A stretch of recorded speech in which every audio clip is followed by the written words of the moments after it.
আসসালামু আলাইকুম ভিউয়ার্স, আশা করি সকলে ভালো আছেন। আমরাও ভালো আছি। নতুন একটা ভিডিও নিয়ে চলে আসলাম। এই তো সকাল সকাল বের হয়ে গেছি, মা মেয়ে মিলে বাবার বাড়িতে যাচ্ছি।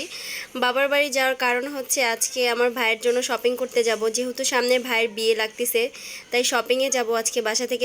এই তো রেডি হয়ে ভাবি আর আমি মিলে বের হয়ে গেলাম শনি একরাতে যাওয়ার জন্য। ওইখানে হচ্ছে আমার খালামণি খালাতো ভাই সবাই দাঁড়িয়ে আছে।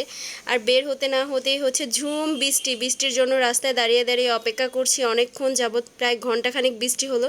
তারপর অবশেষে চলে আসলাম নিউ মার্কেটে, আমি আমার খালাতো ভাই খালামণি সবাই। এসে তো দেখি মার্কেটের অবস্থা অনেক খারাপ, একদম ধানমন্ডি হকার্স মার্কেটেও হচ্ছে পানি দিয়ে একদম ভরে গেছে। তো শপিং তো করতে হবে, তাই পানির মধ্যেই নেমে গেলাম শপিং করার জন্য। আর এইদিকে হচ্ছে গায়ে হলুদের জন্য আমরা কাপড় দেখতেছিলাম বিভিন্ন ধরনের। তো এখানে অনেক সুন্দর সুন্দর কাপড় ছিল। ধানমন্ডি হকার্সে হচ্ছে শাড়ির কালেকশনটাই বেশি। তো এখান থেকে হলুদের জন্য আমরা কিছু কাপড় নিয়ে নিলাম। তারপরে জুয়েলারি সেকশনে চলে আসলাম, এখান থেকে বোর জন্য কিছু জুয়েলারি নেব, গোল্ড প্লেটের সেট। আর এইদিকে হচ্ছে আমি আবার ট্রায়াল দিচ্ছিলাম যে কোনটা ভালো লাগে। আমার কাছে তো সবগুলোই ভালো লাগতেছিল, কোনটা রেখে কোনটা নেব বুঝতে পারতেছিলাম না। তারপর হচ্ছে সবাই মিলে একটা চুজ করলাম, তো সবার ডিসিশনে একটা জুয়েলারি নিয়ে নিলাম এখান থেকে।